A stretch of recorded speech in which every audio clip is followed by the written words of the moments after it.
guys, welcome to the Next Level Live. I appreciate you joining us, coming off of a phenomenal convention. For those of you that were there, thank you very much. For those of you that maybe just joined us or weren't able to make it, good news is we'll do it again in a year. To go through our chronologically, like what we had in attendance, I mean, let's just say we started our first event 5 years ago with a couple hundred people, and we had over 1,700 in Vegas. So by far the biggest event we've had. Probably close to a double from last year, Mike. I mean, close, right? Yeah, I mean, so for us, a pretty inordinate growth. And I think the best thing for me was the training. That's what we do it for. I mean, Tom Hegna was outstanding, right? Like, he was unbelievable. I mean, the lead, if you haven't seen it, when are we going to get those videos out, Mike, and some of the stuff that we have for? A few weeks. So a few weeks we'll have the breakout sessions, some videos from the lead seminar. I mean, that, like, it's kind of funny. Conrad said it to me, Conrad Pawlowski, he said, you know what's funny, when we first started this event, the annual convention, the lead seminar, Mike, was kind of like, well, we did it, but it was like after all the training, right? We did it early, but it was like, hey, let's add this in. And now he's like, that phone script stuff and what they were talking about with the leads was some of the best training that we had the entire weekend. So we're also going to do in-home next year too. We've had some people that said, hey, listen, outstanding. I'd love to see some more in-home, maybe some role play. So we're going to do that. We got some phenomenal people. We'll have some that you've heard from, and then some newer agents. I think that was a big part of the lead seminar too, is just hear the agents in there. Some have been around for a couple months, just talking about the way they approach leads. Just how serious they're about it, and how they weren't deterred from what whatever the client said didn't matter. How they were avoiding objections and dealing with them, and how they're booking so many appointments.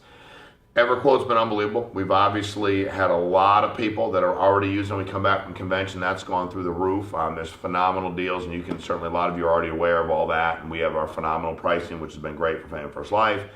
Facebook leads, and we've heard a lot about the secure agent leads, not just the final expense, but also the mortgage leads. So that's been great. John Hancock's been released. So, I mean, you can write the product, Mike. Like, you can go on, and I mean, we've had people that are just talking about looking at the Vitality platform. We're talking about how amazing that really is and what it does for the clients. That's been great. It's a great name, great company. They were there in full force, so we appreciate them. And obviously, Americo's 8%. Our goal is to hit 50 million paid with Americo this year and get 4 million in 8% bonuses given out to agents. Wouldn't it be awesome to have 4 million additional dollars after the agents have been paid for selling, paid if it's an override, paid if it's a renewal on that product, and then also have that money given out extra. So phenomenal. Reliance Shield, they were at the training. We've had a lot of folks that have come back and said, hey, I need identity theft protection. I should have it anyway, and I wouldn't mind getting paid on what I'm doing and getting paid every year as we're moving on. It's like, I love when Tom Hegna said that. Oh, you don't like annuities, huh? Well, call the Social Security Department and tell them to stop sending you a check. Like, that's a form of annuity. Call your pension, your old company, tell them to stop sending that. That's a form of annuity. So many things that I got out of it. The speakers were unbelievable. So really just appreciate what everybody did, and I want to kind of move off of that to what we have some phenomenal training here, and I'll turn it over to those folks in a minute, but really just focused on what 19 looks like for you. Now we're a month and a week in or so. I mean, really the year's yours. It really hasn't. I mean, it started, but you're here, you're present. It's really just one of those things that what's great about being an independent contractor is you have complete control of it. But what the magic is for me is getting up that hill. Like, when I started and got my license, it was selling 6, 7, 8 grand a month, 9, then maybe you go down. So it was, how fast can I get that $20,000 a month? I think once you get that $20,000 a month and you're consistent in it, when you saw the amount of people that we gave awards to, it's funny when I was telling Americo where we're starting, they're like, God, that's, first of all, great, recognize many people want, but my goodness, they couldn't believe that some of these people, I saw some of the posts people put up, and they're like, I wrote 200, I think it was Chadwick was one of them, I issued X amount, and I was still this number in the company.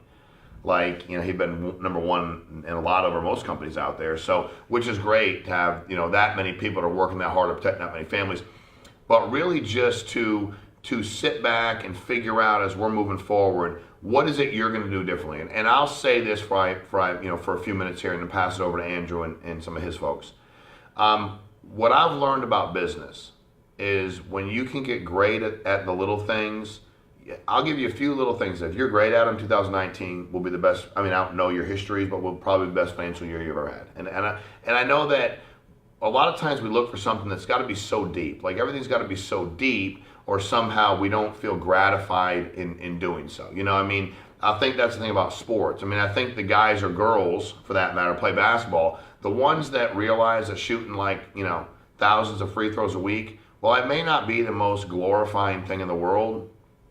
If you can do it, and you hold yourself to task, and it may not be the most amazing thing in the world to do, but you'll become great at it. It's just repetition. And for us, I think a big part of what we do, we've been talking about this in smaller groups coming out of the convention, is we kind of got a lot of folks committed to getting up in the morning at 5 a.m., right? Like if you could just get up at 5 a.m. every morning, and then some people go, well, I get up at 5 a.m. sometimes, I have this to do with the kids, but I mean, if it was just, you were 7 days a week, get up at 5 o'clock. First of all, when you start getting up, it becomes habit, right? It's the power of habit, you can do it. But if you could just imagine hitting the ground running in the day, I think a lot of independent contractors, if we could peel away the onion and look at how many hours they work, a big part of that would start with where they're at in the morning. And I also think that starts with routine. When you have a job, you have worth in the morning. Like when you're employed, your alarm clock goes off, you go in, right? You get ready for work, whatever that is whatever that includes for you, whether that takes a half an hour or 2 hours, I don't know. But you have some kind of validation every morning when you get out of bed. You've got somewhere to go. And then the weekends, usually folks that are, employees don't. So I think that's a struggle too with a lot of the people who become independent contractors. It's because they don't have to be. See, that's the thing. You go, well, I don't have to be anywhere. I'm like, I do.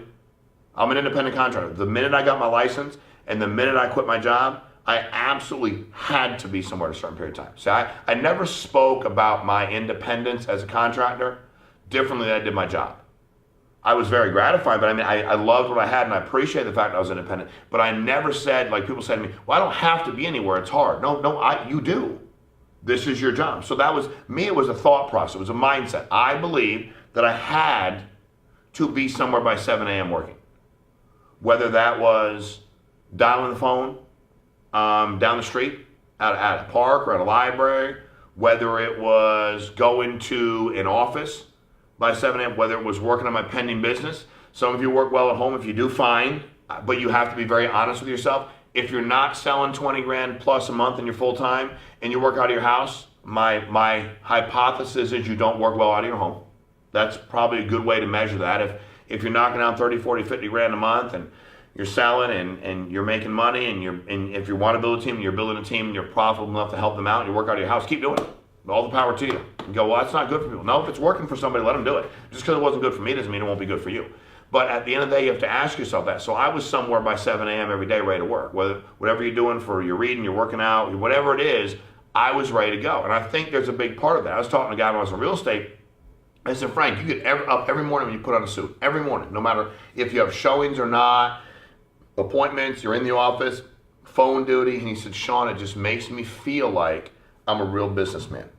I get up early, I get changed, I'm ready to go, I'm dressed for the day. And I was funny because I'm like, I became an independent contractor to stop wearing ties. That was also part of it too. I didn't mind getting up in the morning, but I want to get rolling. How quickly are you working? And then during your day, track yourself for the next 2 weeks. Truly chronicle the hours you're working. Truly. Like, I started at 7 a.m., I went till night. If you didn't do anything for 2 hours, you didn't work. If you went to lunch for 2 hours, truly chronicle what you're doing. And again, I think when you start running those hours, if people will commit to getting up earlier than they do, if they'll commit to, I have to, the language you use when it's a job, why are you going to work tomorrow? It's a Sunday, right? And you're watching the Super Bowl. Why are you going to work tomorrow on Monday? I have to. Right? Well, why do you have to? I could lose my job.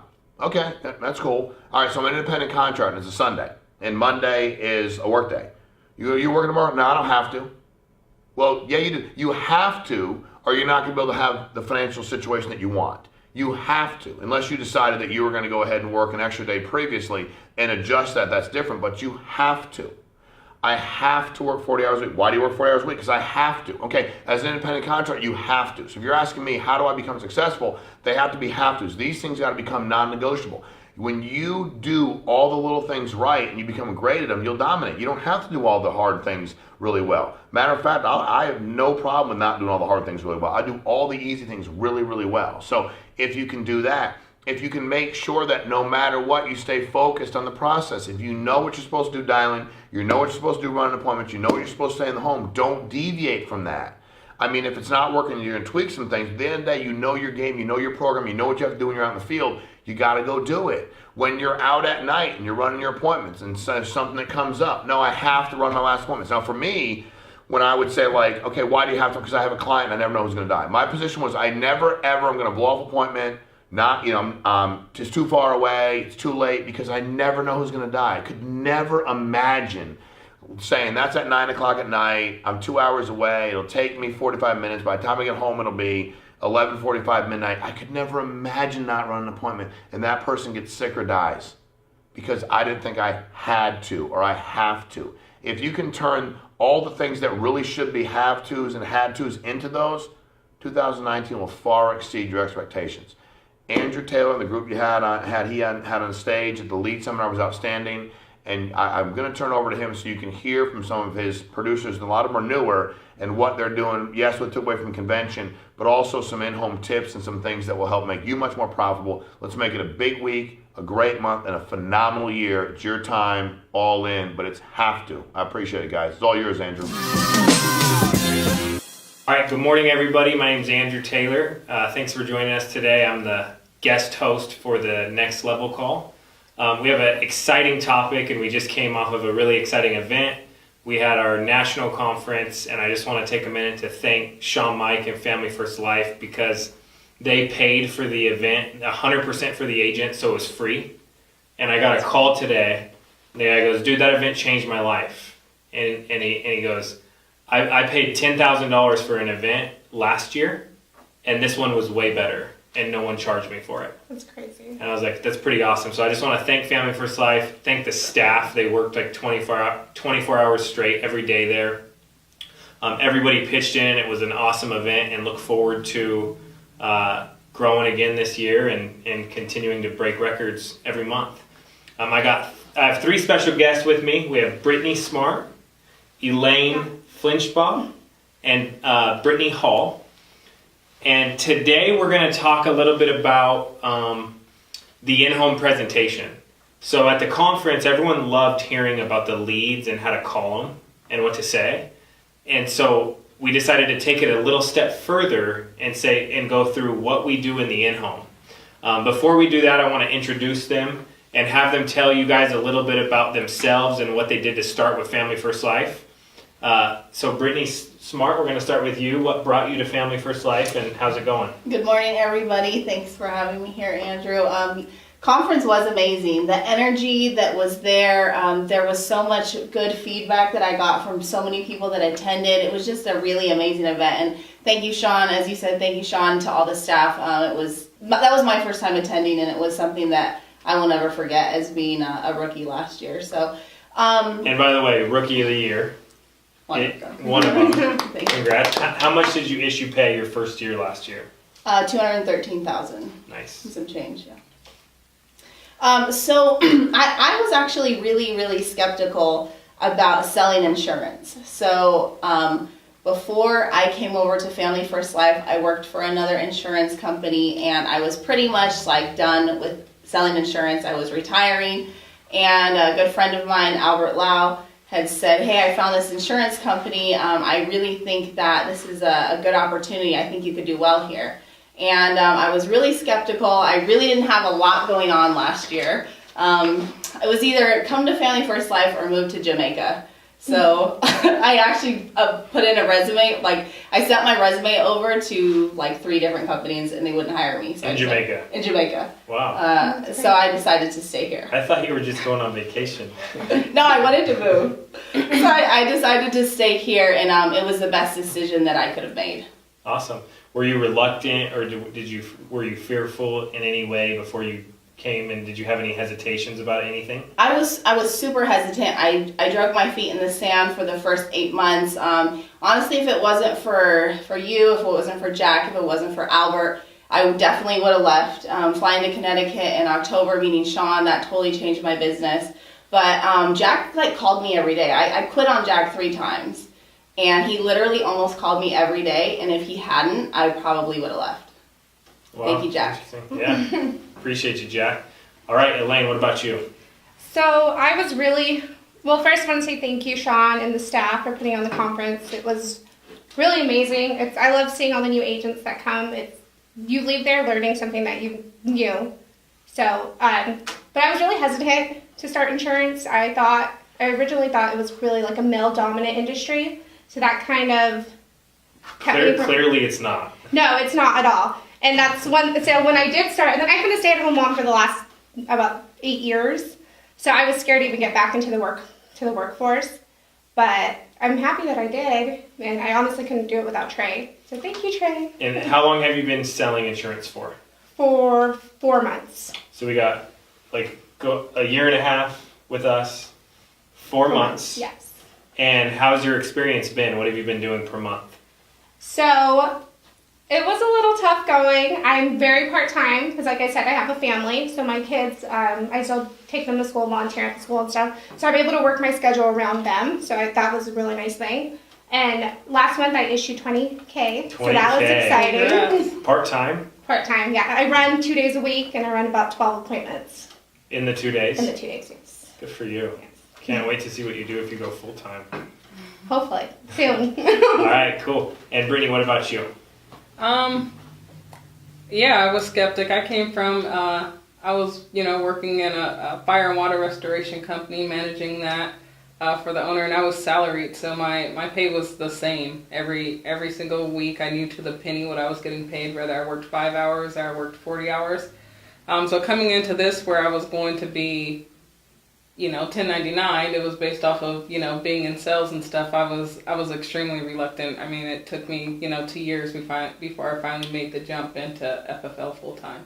Did you wish you did it earlier? Yeah, that's probably, I definitely wish I did it a lot sooner. I would have probably done it right away had I have known the success and what it would have brought to us. But Awesome.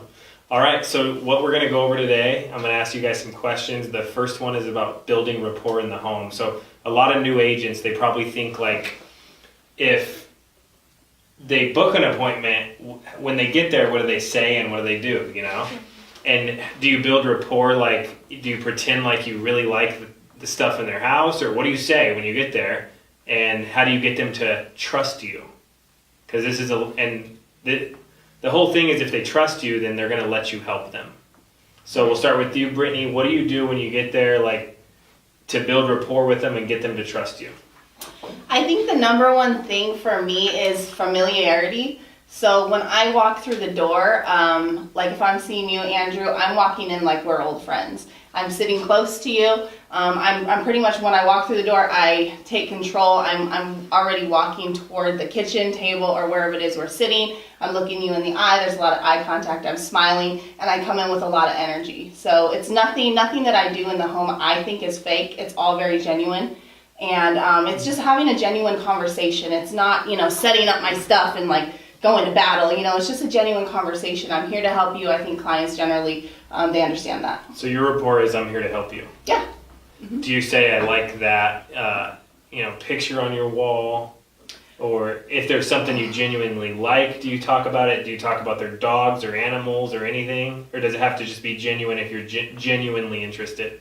I mean, I think like something like that, a nice picture might trigger it, or like right now in Hesperia, it's like crazy windy, and I'll say like, geez, like, sorry, Andrew, my hair is probably a mess because it's like the Wizard of Oz out here, or something like that. Because open up with like a corny joke, and just kind of let them see my personality, show a little humility.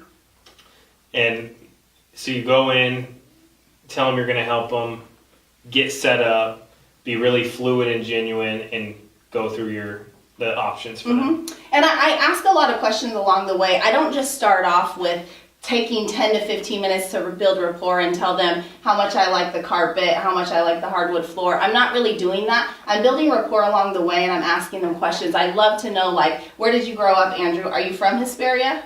How many, do you have siblings? Are you married? How long have you been married? And I love sitting with a husband and wife, because one of my questions is always, okay, I'm dying to know, how did you guys meet? That's big. Okay, and then they look at each other and they're all starry-eyed, and they love to tell the story, and it kind of breaks the barrier between me as a woman coming into another woman's house. Maybe there's like a threatening type of aspect, and oftentimes not. Women are like really great and they can be really genuine, but sometimes there's cattiness, but it's just a way to kind of let them know, like, hey, I'm here on your side. I'm an advocate for you. I'm here to help you guys. And I always let them know that. Awesome. How about for you, Elaine?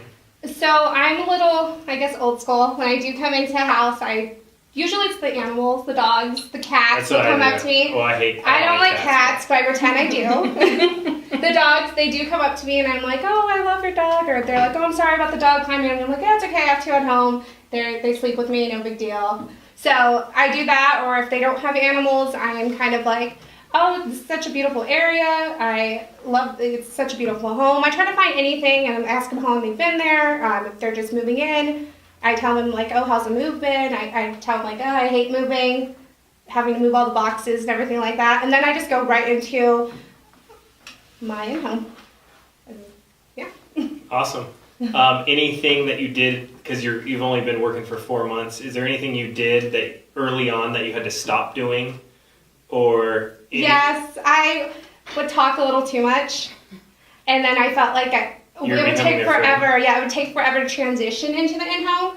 I think that after that, they just wanted to talk to me. Like, it was just kind of like, oh, like, she's here to talk. So it was hard to transition, but I've stopped doing that. Did you ever become their friend too much? Yes, I've done that as well, where they're like hugging me, telling me, oh, you need to come over and visit. And then I'm like, okay. And then I'm like, well, let's transition. And then they're just like, well, I'm going to think about it. Or, no, I don't think this is a good idea right now. And then I'm like, I should not have talked as much as I did. Yeah, so I had this lady come up to me at the conference. She goes, hey, how do you not become their friend in the home? Because I went on this appointment and we became best friends. And I go to all the family barbecues and birthday parties and everything. And I go, has she bought yet? And she goes, no, she hasn't bought yet. How should I close her? And I go, oh, it's too late. So that's a good tip. So you're nice, but not becoming their best friend, and you do get straight down to business. Yes, exactly. Like, my rapport now is maybe like 30 seconds. And then I'm like jumping right into my in-home. Awesome. How about for you, Brett? Yeah, mine's the same. I'm not spending more than 2 minutes on rapport when I go in. I like cars, so I'll kind of see if they have any cool car in the yard. But I usually, walk in and I'm like, you guys have a beautiful home here. How long have you guys been here? Was this did you just buy it or was it a refinance for you? If they say they just purchased it, I'm like, oh, did it take you guys a long time to find it, or was this like your dream home? And then kind of go into that, and I'm like, that's, perfect. And then from there, I'll transition into, why I'm here and getting down to business. So I don't build too much rapport, and I'm kind of like Brittany also. As I'm going through the financial inventory, there's little things that I'm doing and stuff throughout it to build rapport. Do you notice a lot of people that fill this out, someone recently passed away that they know? Yeah. And do you ever ask them, like, what happened?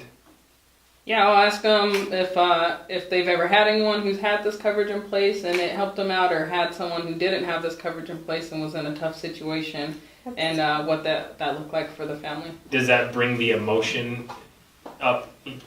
Yeah, it's part of the process of bringing the emotion and remind them why they filled it out? Yes.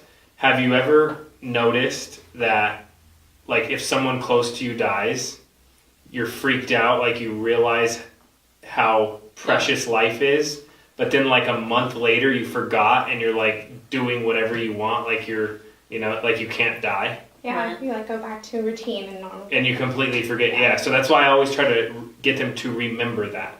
No, so that's awesome. Okay, so that's building rapport.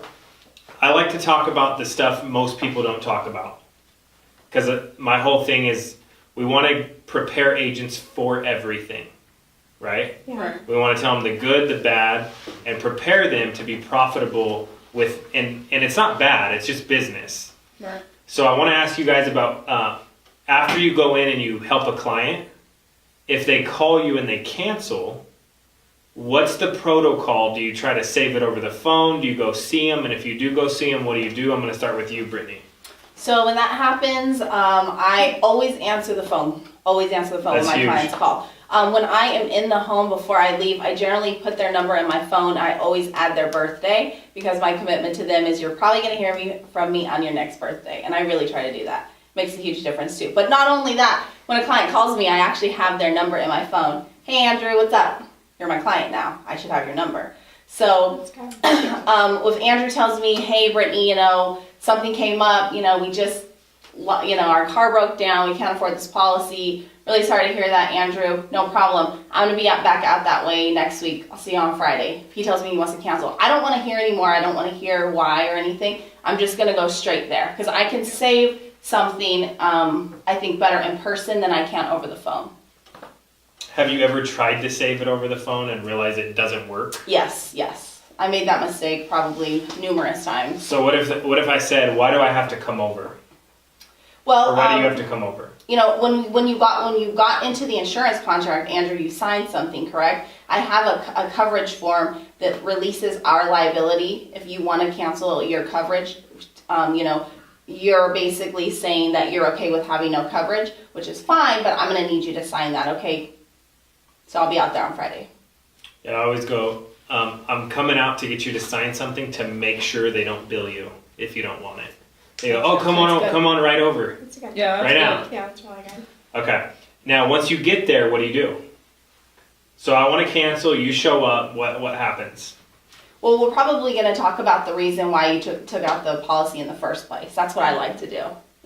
I'm not really asking you about the reason why you want to cancel, and then I'm probably going to talk to you about something else. How's your family doing? Did you ever have that leg surgery? And then, it's going to be pretty much everything besides the cancellation. And then you bring it back up. Mm-hmm. Do you usually find that it's something different?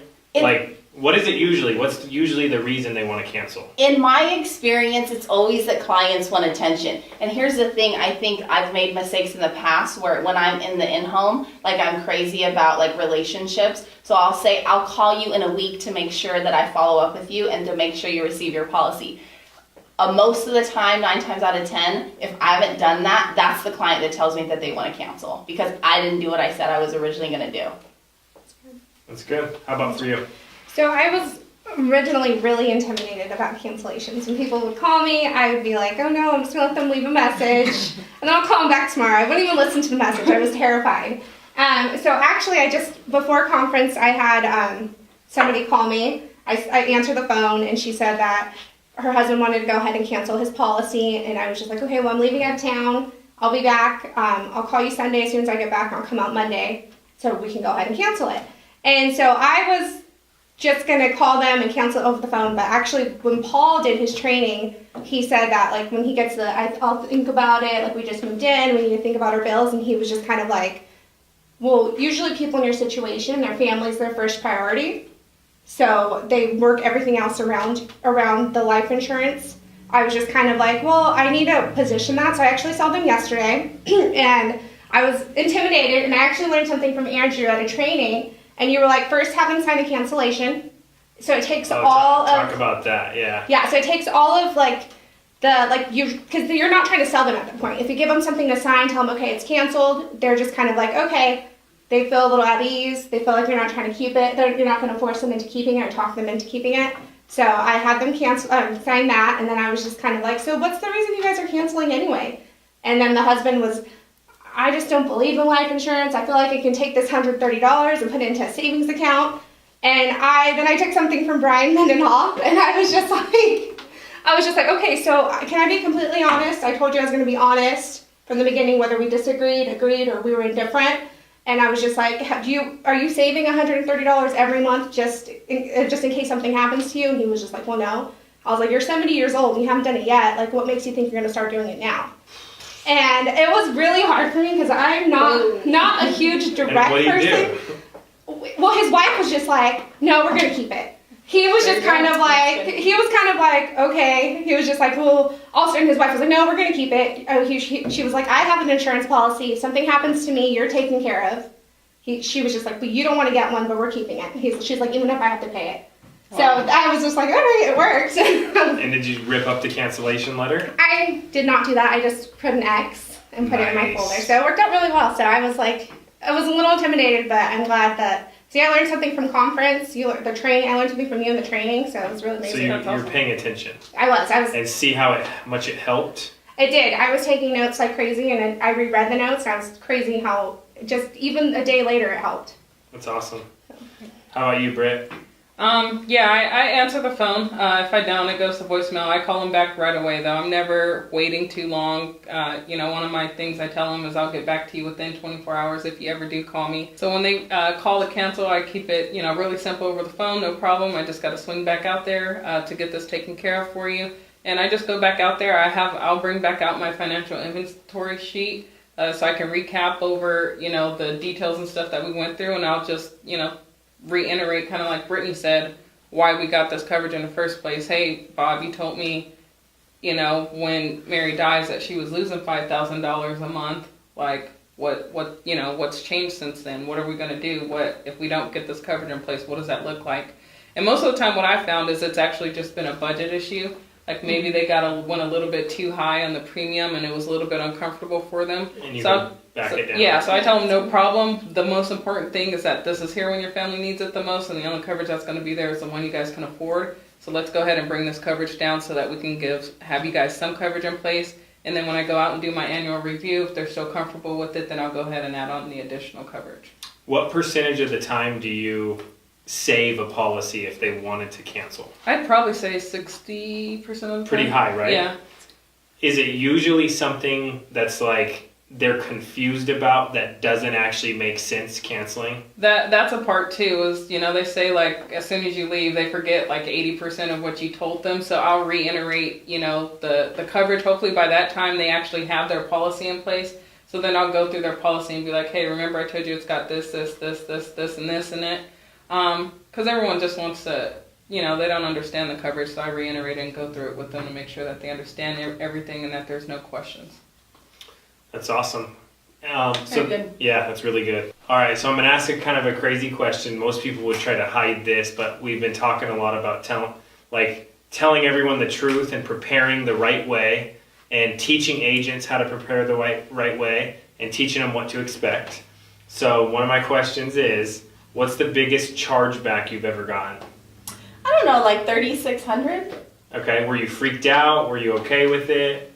I mean, I already had a background in insurance, so it didn't scare me. But what did scare me when I was new was the fact when I had a chargeback sitting there for maybe like a week or two, then it creeps up, because when you stop working, that's a scary thing because the chargeback doesn't go away. And so as long as you kept working, it wasn't a big deal for you? Correct. I know we were talking about this earlier, but when you're constantly working, you're feeding the flow. You have a pipeline. You're feeding business, so it's okay. One of the things that I talked to a couple of top producers at conference actually, and one of the things they said was, and you'll hear this a lot, I'm sure, with top producers, but the key to getting to Hall of Fame is the consistency. Consistency. That's one of the biggest things I heard. Are you going to be Hall of Fame? I will be. This year? Yes, 2019. 400,000 issue paid. Correct. Jacket. Nice. And I think these guys will be too. Me too.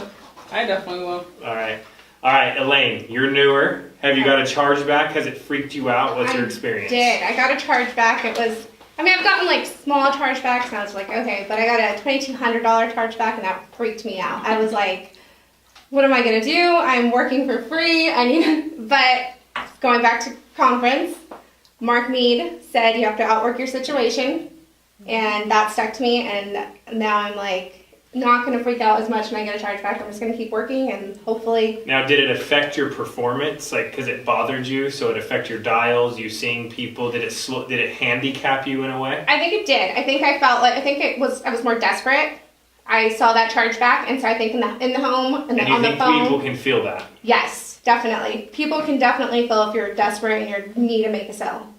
And you experienced that? Yes, because you're taking the serving people and you're no longer serving, you're trying to sell them, and they can totally feel that. And at that point, it's almost like they could feel it, you don't even have to talk, right? Exactly. They could feel I wouldn't say aggressiveness, because I'm not a very aggressive person, but they can feel like the sales end of it. No, it's like the universe, they just can feel it. Yeah. No. It's weird. Yeah, that's true. But if you're really genuinely there to help them, they can feel that too. As well, because they feel like you're there to serve them. You're there to be, like Brittany said, an advocate for them. You're there to help them in any way, because you want to better their situation if something does happen to either one of them. It's transfer of energy. Mm-hmm. No, that's 100%, yeah. And it's real. So I always called it commission breath. Like when I was newer, they could smell that I needed to make a commission. Yeah.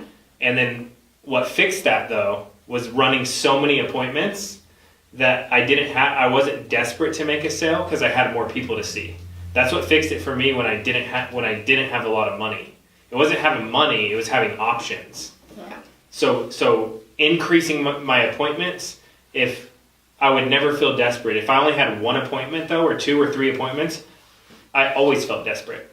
Yeah, and then you also, if you get that 1 or 2 or 3, one of them's going to cancel, one of them's not going to be home, and then one of them's going to be a no-sell, and then you're going to go home, and you're going to be like, yeah, you definitely need to have a lot of appointments. That's How about you, Britt? What's your biggest cancellation? My biggest was a couple that totaled probably about $5,300.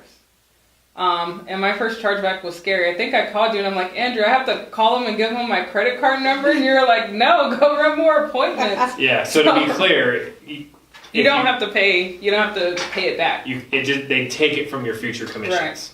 Right. But yeah, just touching off of what Brittany said. I mean, now at this point, I honestly don't even notice chargebacks because I just keep running and have so many, appointments and have so many new policies going through and stuff to where I honestly don't notice them. They don't bug me anymore. I know it's part of the business. And now, what'd you do early on to keep your head on straight when that was bothering you? I just have to step back. I mean, one thing I do that I've learned from Paul McLean, and I think just something like talking to all you guys and just hearing that we all take a little bit from everyone is just like awesome. Like that, everything that I do is just a little bit of pieces I've taken from everyone. But like Paul McLean always did like a minute review in the car before he went into the home, and that's what I do because you really got to step back. Remind yourself this isn't about you; it's about them. You're here to protect them and put them in a better situation, and that's what helps me a lot. Now, have you ever had a chargeback and that like 5 people not be home in a day or not let you in the door, and then have 2 people from the week before cancel? Yeah. Okay, so how do you protect your mind to not make it affect that next person? And did it used to bother you and it doesn't anymore, and what changed? It used to bother me, and it would affect my sales and stuff at home. Like you said, I'd have commission breath. I'd be desperate. I'd be needing a sale, and I just wouldn't come off the way that I needed to. And now it's just, I just really don't try not to make it about me. I'm just out here serving people and helping them out, and luckily we get paid a lot of money for it, but I just believe in my heart that like I'm putting them in a better position, and I'm the person between them being homeless and not being homeless, or them holding a car wash or not holding a car wash, so that's how I look at it when I go in the home. Yeah, that's pretty awesome. And I think that what you're doing is, I think what's happening is we all build a tolerance over time to where you have to kind of go through that scary part. Yeah. And then you start to realize that the numbers always work out and it no longer scares you.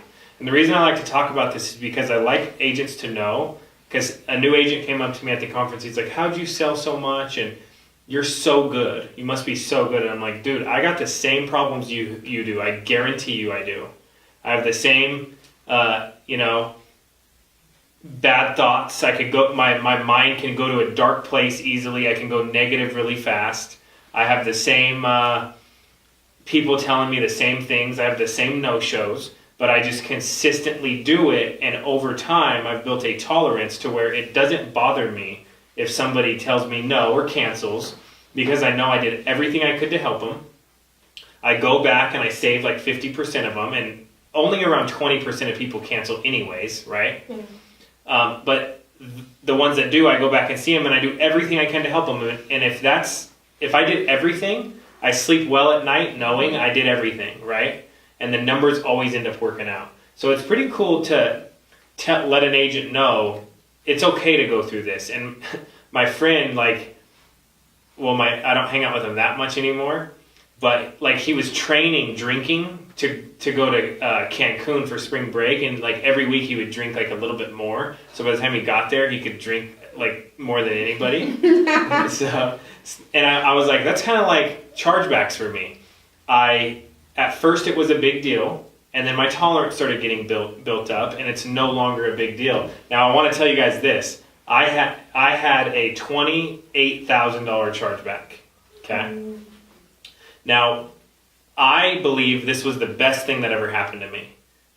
And the reason why is because once I went through that $28,000 chargeback, nothing could affect me anymore. Yeah, that's easy after that. Yeah, like what's going to hurt me after that, Yeah. you know? So it was actually the best thing that ever happened to me, because prior to that, I would go into homes and I'm like, if I could deal with that, like if someone wants to cancel, I just act like normal. It's very fluid and end up saving the policy. Yeah. Because they can tell I'm genuinely just trying to help them. All right, so I kind of want to tell you guys real quick before I ask you the next question, something funny. So, an agent, Zach Luffles, is that how you say his name? Zach Luffles? Sure, yeah. Okay, so he's hilarious, but I Yeah. heard him telling a new agent how he sells Facebook leads, and one of the Facebook ads on the computer, it's a lady crying over a casket, okay? And he's like, yeah, I buy the ones where the lady's crying over the casket, and when I get there, I say, hey, ma'am, or Mr. or Mrs. Smith, whatever, if you guys don't get this, she's going to be crying over a casket. And if you do get it, she's going to be on a cruise. That's pretty simple, and that's really good. That's good. All right, so the next thing I want to ask you guys is, what do you, like when you get in the home, you show them everything, how do you get them to pick an option that you showed them? Like, what do you say to get them to go, oh, that one works for me, or whatever the situation is? What's that transition there for you?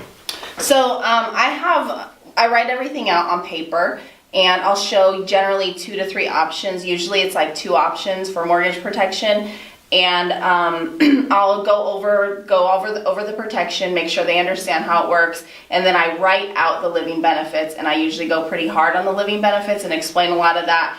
And ask you, if on your mom or your dad's side they have a history of heart attack, cancer, stroke, anything like that. So I kind of get to know your family history there and press on those points there. And then once you're in agreement, you understand everything, I'm wrapping it up. It's basically just like, so which option, Andrew, is most comfortable for you? And then I shut up and let you talk. And you let me, and I go, okay, that one, then what do you say? And I say nothing else. So after that option, okay, driver's license and bank information. Okay, now you talked about living benefits. I have to go back. Like, what are you selling living benefits? What do you say?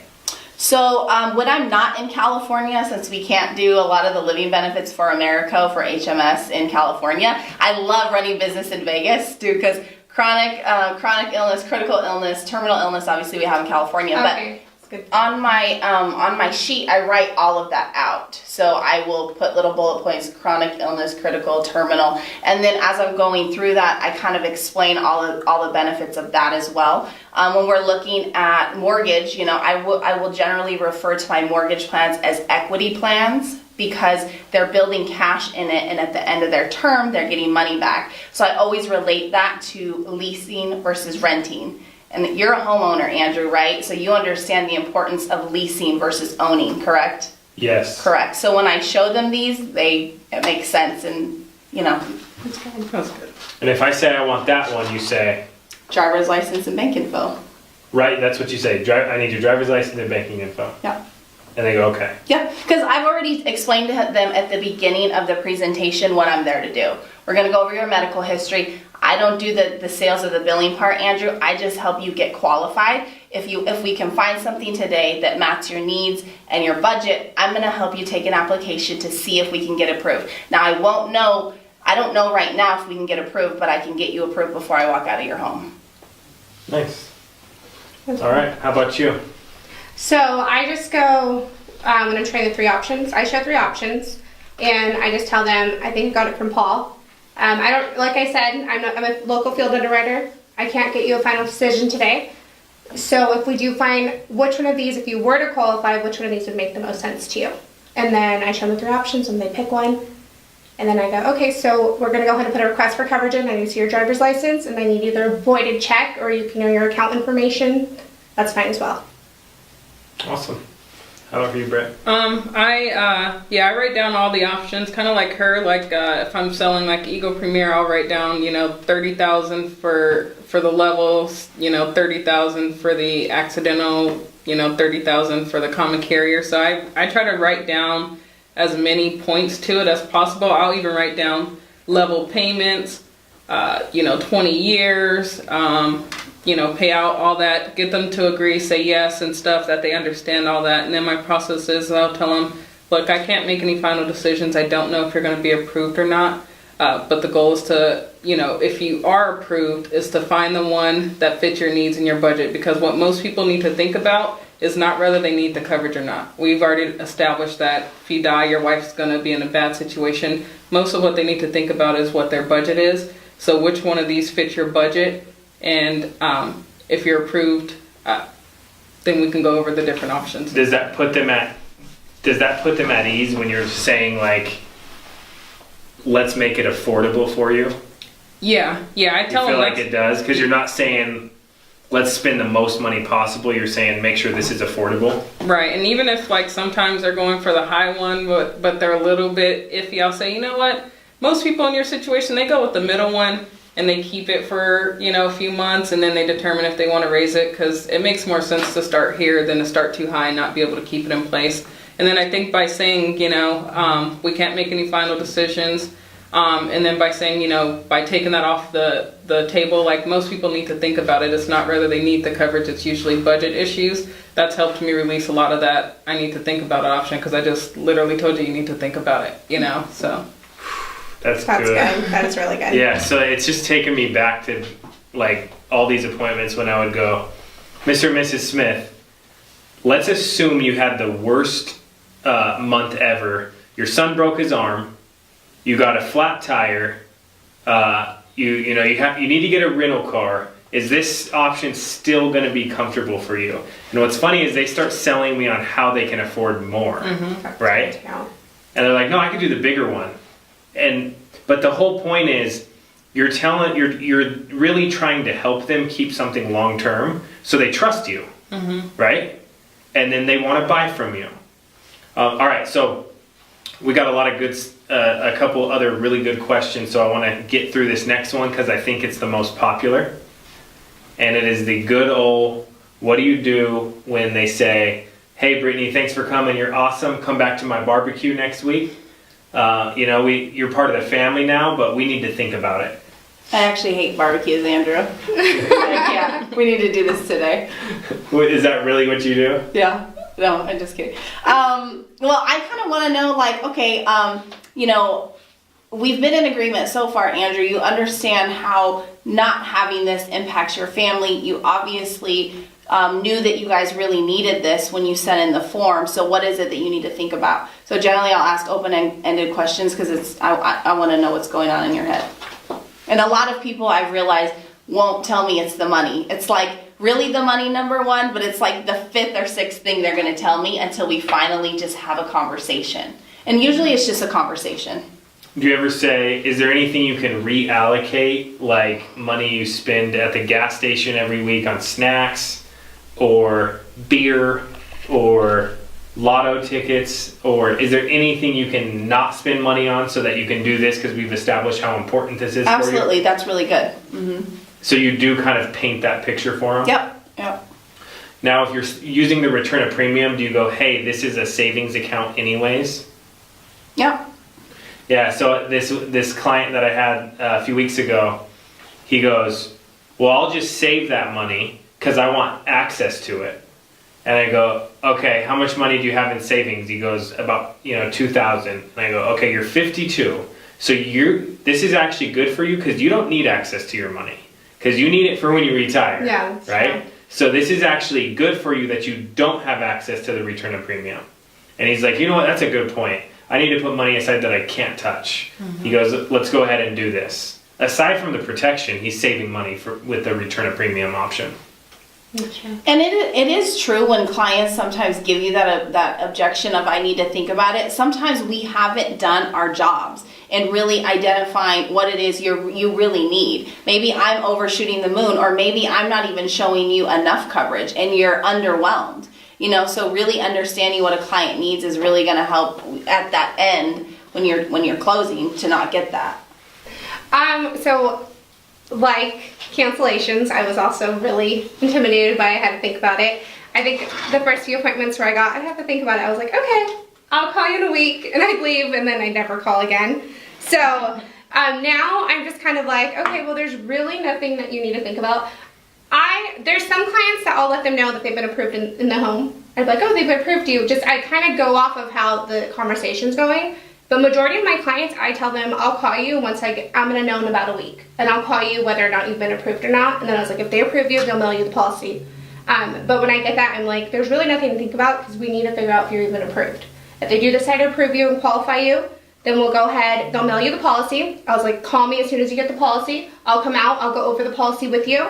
And then at that point, we'll go ahead and decide if we need to lower the coverage or we need to increase the coverage if you're comfortable where it's at. I never bring up if we need to cancel it if you decide not to do it. So that's kind of how I handle it now, and it's been working, so. Awesome. It's very good. My process is I really try to take the think about it off the table, like I said beforehand. And I do that by letting them know, like, we're applying for coverage or we're declining coverage up front. And then also kind of like how I said, you know, most people, you know, I know you need to think about it. Most people do. They don't need to think about whether they have coverage. Usually it's whether it fits their budget or not.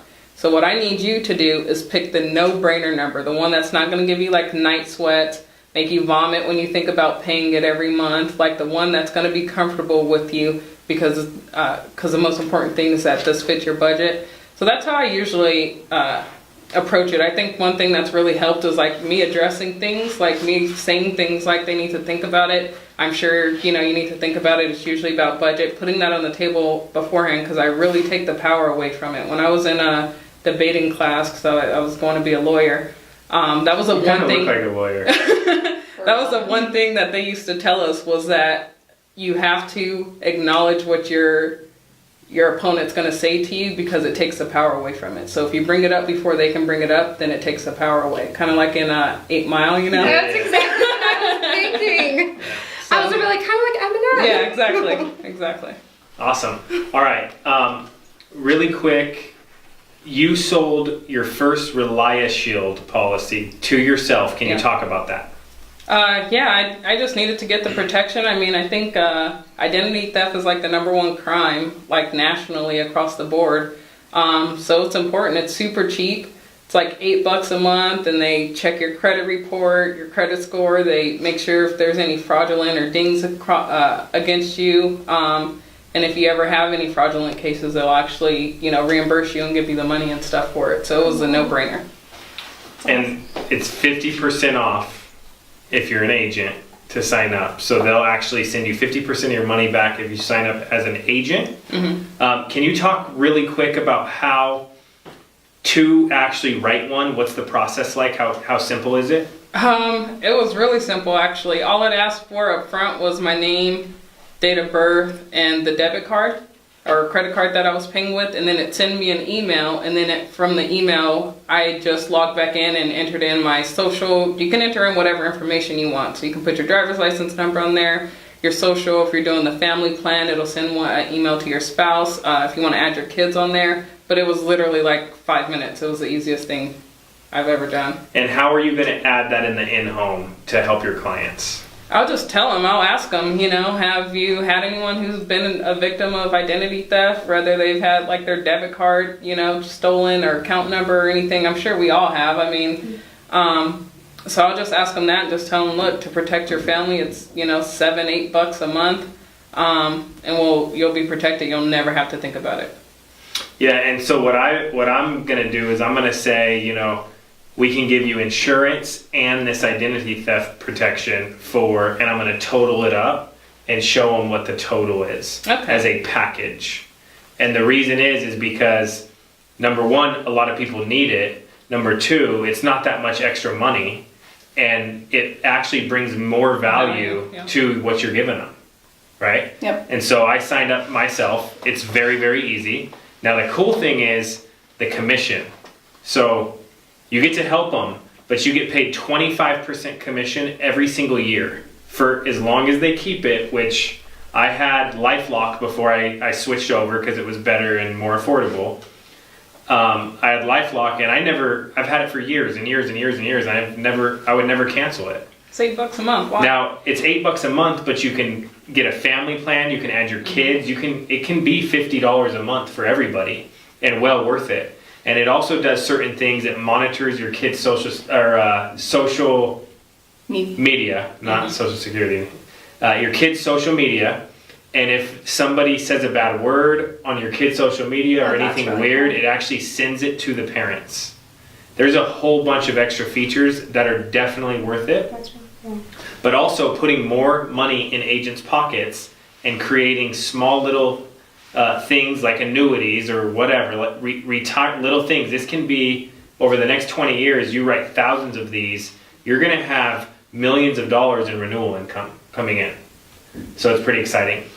So if you're an agent, sign up. People will not buy what you don't have on yourself. So sign up today. If you have any questions, I know they sent an email to me and it kind of gave me the instructions on the login. If you didn't get that, reach out to your manager and we will definitely get everybody the information on how to start writing Real Life Shield this week. Lastly, to wrap this thing up, if we can go over like one or two things that we all learned at conference that we weren't doing before. Like, you know what, I could change this and I could do this better, and it kind of hits you at conference. So we'll start with you, Brittany. I would say for me, this sounds really like elementary level, but it's just running more appointments. Like I said, I took a lot from some of the producers like offline after the conference. And I just realized, like, for example, working on the weekends, you know, I run right now 2 days a week in Vegas. So instead of running 2 days a week, I need to run maybe 4 or 5, you know, simple things like that I took back from conference. Awesome. I think one of the biggest things I learned was, I think what Mark Mead said when he said just outwork your situation, just because on the hiring side of it, a lot of these people that you're talking to are in terrible situations. They're just trying to look for something that's going to pay them so that they can put food on the table for their family. And so it's really nice to be able to be like, well, I was in that situation and I was able to outwork it, and now I'm in a way better situation. So I think that was one of the biggest things that I took from it. So don't stop working. You can outwork your situation no matter how bad it is. Yep, just buy more leads, set more appointments, and you can outwork basically any situation. See more people, help more people. Exactly. Cool. How about for you, Britt? Yeah, I loved Tom Hegna. I mean, I've, annuities is one of the things that I'm working on, and it seemed to be like, you know, one of the first times that actually resonated on like exactly, you know, how to explain it and stuff. So that was really neat. And then just, you know, talking with other agents, again, you know, knowing that they all went through the same thing that I've gone through, their process and how they've gotten past that they have the same exact fears that I've had, and, you know, just how to just stay strong and keep, you know, charging towards my goals, and, you know, just doing the same thing day in and day out, and don't get too high, don't get too low, and, you know, just keep doing it. Awesome. And I just want to wrap up with one thing that really like made a lot of sense to me was how much money FFL's giving away. And how amazing. So this like kind of like really screwed me up. So Sean, I remember the first year there's barely any agents with FFL. There's like maybe 100 or so, and I think he gave away $5,000, right? And his goal was to double what he gives away every year. So he's like, I'm gonna give away, you know, double. So this year he's at like I forgot what the number was, but he's at like $225,000 that he gave away in the 5th year. But he's like, I'm gonna double that every year. So he's like, I'm gonna give away, you know, double every year, and it's gonna get to $1 million that we're gonna give away. And I was thinking that's really cool. So I put my own goals together on like doubling what I'm gonna give away every year. And if you think about like that, I don't know why, but I believe like your business will continue to grow because you're giving back. And I love the goal of doubling, because if you double your team every year, you can double what you're going to give away every year, and you've doubled the people that you help every year. So I've put goals in to go, okay, I'm going to double every year what I'm giving away, and that really like hit close to home for me. Yeah, that's really. Lastly, I just want to thank again Family First Life for everything they've done. I think we all feel, would you guys agree, we all feel very blessed with. Thank you, Sean. Yeah. And all the staff, the staff is amazing. Yeah, and we're looking forward to the future. And I think what we could say, well, I can say for me, what my goal is like what they've done for me to be able to do for other people. Exactly. So, with that being said, that's a wrap. Thanks, guys. Thank you. Thank you for having us.